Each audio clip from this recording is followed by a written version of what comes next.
Het Rietenoude Ausludiek wordt de komende jaren volslijn oors. Zo komt er een lang lint dat lucht jouwt door de volslijne lengte. Er komen er draakjes die het energie opwekken matten en de monumentale sloezen reflecteren de koplampen van de auto's. Bij de kazematten komt een vlier die het opluchtert als je er doorheen herinnert.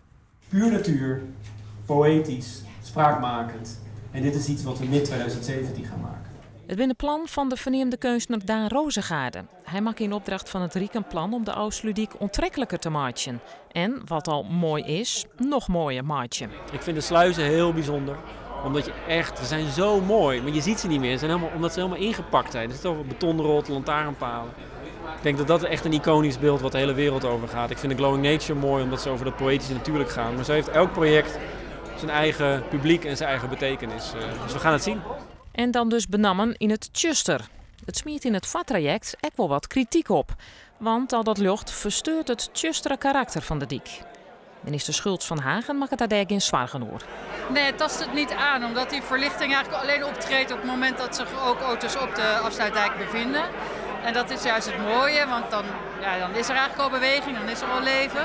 En op het moment dat die weer voorbij zijn, dan vervalt die afsluitdijk ook weer gewoon in zijn eigen donkere sferen. De plan waar het juster presenteren op Breesandiek. Daar ik de bijzondere luchtshow van Rozengaarde in première, die dit weekend te zien is op de Ausludiek. Het lucht liet zien hoe heeg het wetter komen kan dat de zeespiegel omheen gaan blijft.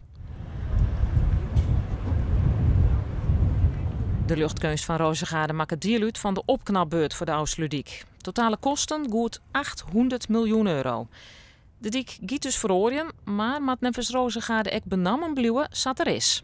Je ziet het ook in de ontwerpen. Het blijft echt een soort tweede laag van licht en duisternis, van interactie en rust. Dus ik denk dat dat echt een unieke plek gaat creëren. We houden rekening met de natuur, we houden rekening met de cultuurhistorische waarden. We houden rekening met de wens voor mensen om ook een donkere plek te hebben. Maar op het moment dat je er bent, dan mag die wel even wat meer uitgelicht zijn.